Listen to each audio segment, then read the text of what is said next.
Llegado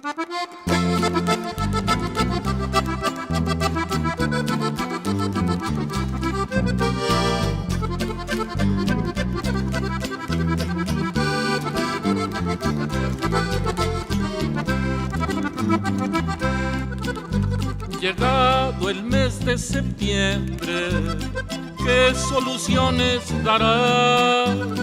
Cuarto informe de gobierno, ay Gustavo Díaz Ordaz, desde tu alta investidura, ahora que vomitarás. 1 de septiembre de 1968.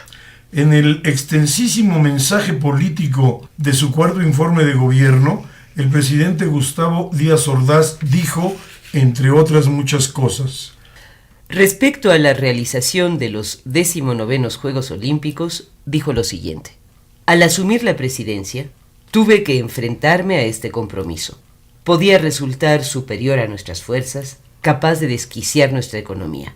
Agréguese que tenemos muchas necesidades insatisfechas y las muy difíciles condiciones económicas con que se iniciaba 1965. Consulté con partidos políticos, dirigentes obreros, campesinos y patronales, representativos de la banca, la industria, el comercio, la agricultura, la minería y la ganadería, de la capital y la provincia. Terminada la consulta, se decidió comenzar a trabajar de inmediato en la organización.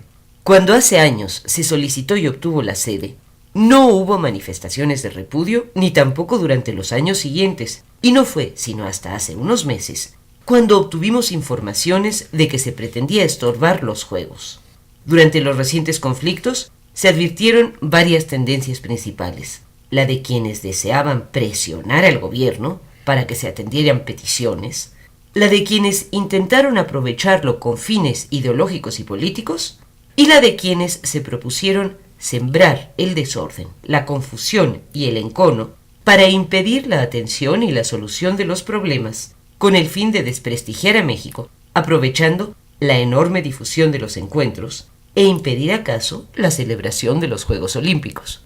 Lo debido y lo legítimo puede obtenerse por los cauces normales, pero no estamos dispuestos a ceder ante la presión en nada que sea ilegal o inconveniente, cualesquiera que lleguen a ser las consecuencias. Los desórdenes juveniles que ha habido en el mundo han coincidido con frecuencia con la celebración de un acto de importancia en la ciudad donde ocurren. Las pláticas de París para tratar de lograr la paz en Vietnam, que habían concentrado las miradas del mundo entero, fueron oscurecidas por la llamada Revolución de Mayo. De algún tiempo a la fecha, en nuestros principales centros de estudios se empezó a reiterar insistentemente la calca de los lemas usados en otros países, las mismas pancartas, idénticas leyendas, unas veces en simple traducción literal, otras en burda parodia. El ansia de imitación se apoderaba de centenares de jóvenes de manera servil y arrastraba a algunos adultos. Y sigue diciendo el presidente Gustavo Díaz Ordaz en su informe de gobierno del 1 de septiembre de 1968. Habíamos estado provincianamente orgullosos y candorosamente satisfechos de que en un mundo de disturbios juveniles, México fuera un islote intocado. Los brotes violentos, aparentemente aislados entre sí, se reproducían sin embargo en distintos rumbos de la capital y en muchas entidades federativas, cada vez con mayor frecuencia. De pronto se agravan y multiplican en afrenta soez a una ciudad que clamó en demanda de las más elementales garantías.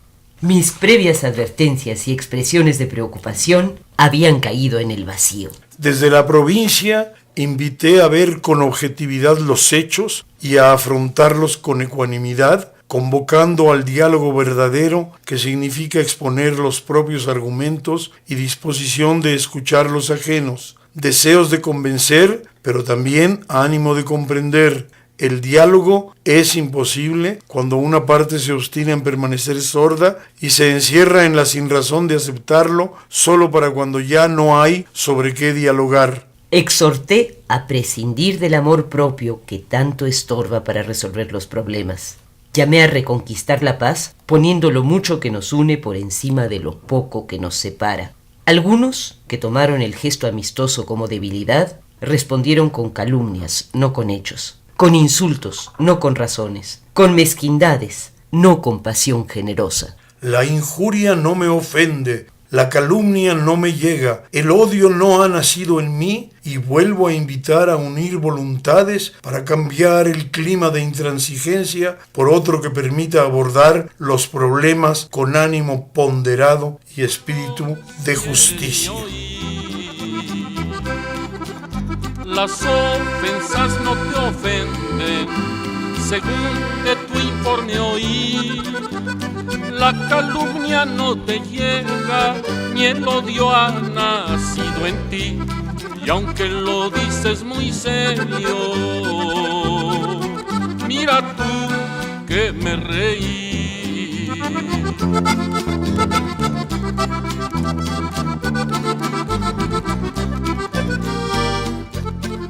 En cuanto a la universidad, dice Díaz Ordaz, sinteticé en una frase mi concepto de autonomía. La cultura es el fruto magnífico de la libertad. Con libertad, el hombre vive y crea. La más elevada misión de los centros de educación superior es la de crear.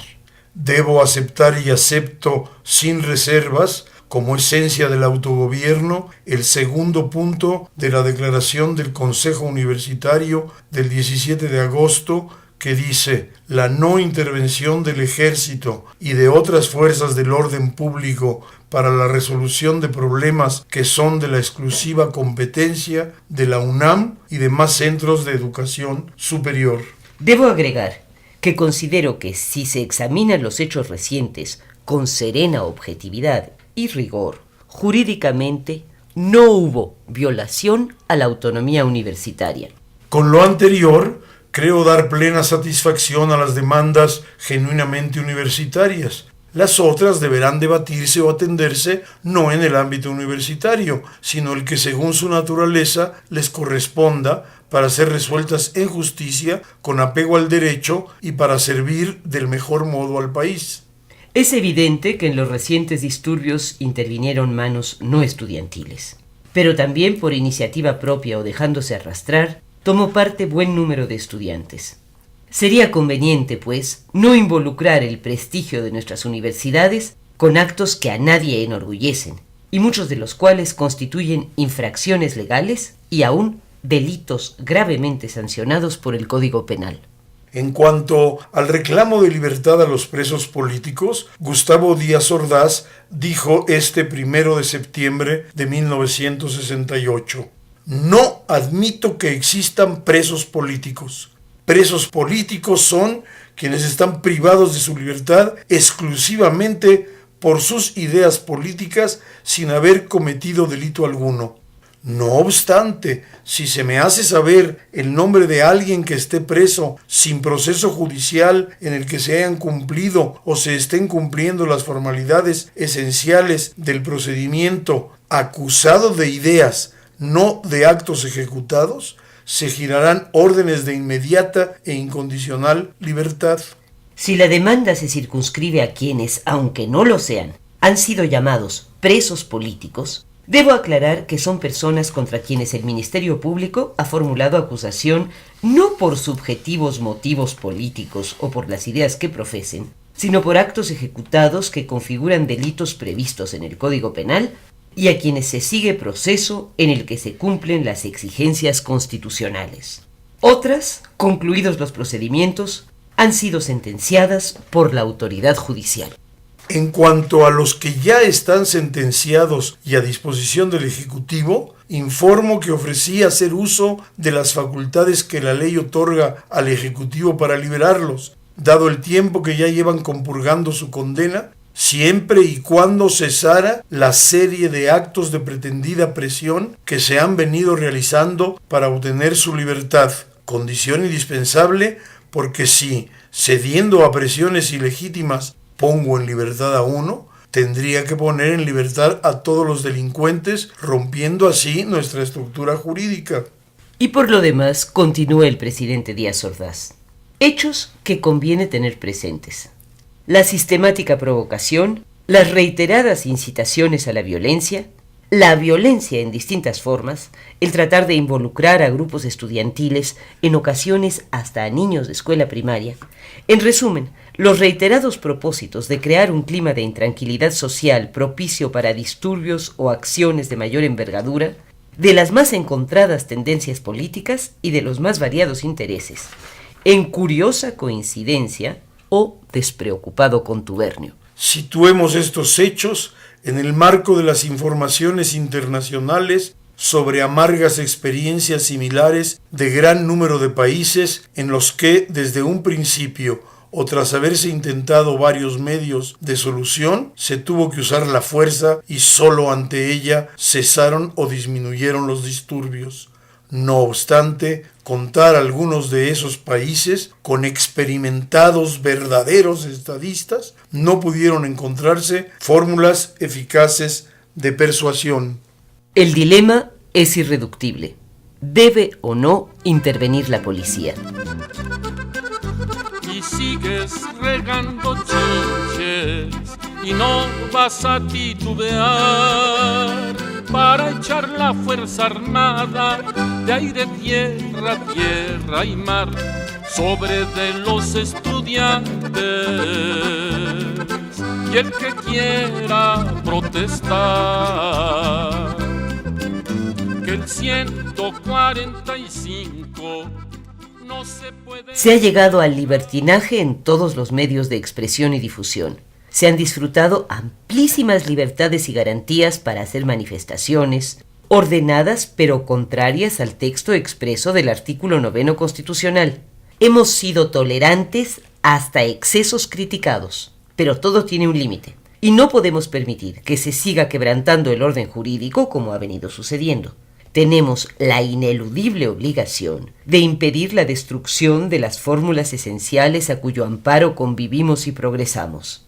El orden jurídico no es una simple teoría ni un capricho, es una necesidad colectiva vital.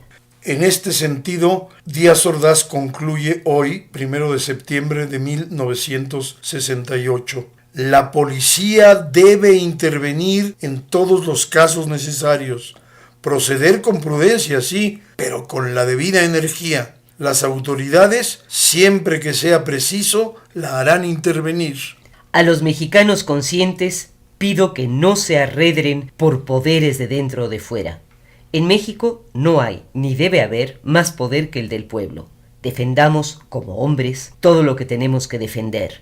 Nuestras pertenencias, nuestros hogares, la integridad, la vida, la libertad y la honra de los nuestros y la propia. No quisiéramos tomar medidas que no deseamos, pero que tomaremos si es necesario. Lo que sea nuestro deber hacer, lo haremos. Hasta donde estemos obligados a llegar, llegaremos.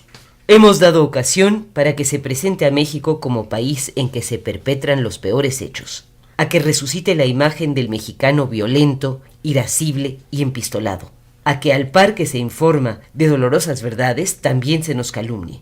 Una parte del daño está causado y solo puede repararse a largo plazo. Se empañó ese buen nombre que tantos esfuerzos y tantos sacrificios había costado a tantos mexicanos. Es obligación de todos evitar que aumenten el desprestigio y en lo interno contribuir a que no se prolonguen más la intranquilidad, el desasosiego, la desconfianza. Podría ser peligrosa una fisura en la sólida integridad de nuestra patria. Estamos de acuerdo con los jóvenes en que no deben aceptar pasivamente nuestra sociedad tal como es, pero no con que simplemente se resignen a rechazarla o alocadamente se rebelen contra ella sin conciencia de lo que quieren y de lo que van a edificar en lugar de lo que pretenden destruir. ¡Qué grave daño hacen los modernos filósofos de la destrucción que están en contra de todo y a favor de nada! Estos son algunos extractos de lo que dijo en su informe de gobierno el presidente Gustavo Díaz Ordaz el día de hoy, 1 de septiembre de 1968. El diálogo rechazaste y aumentas la represión con el poder absoluto México vas que chutas panerón, pues que te quepa el gobierno allá en la Constitución.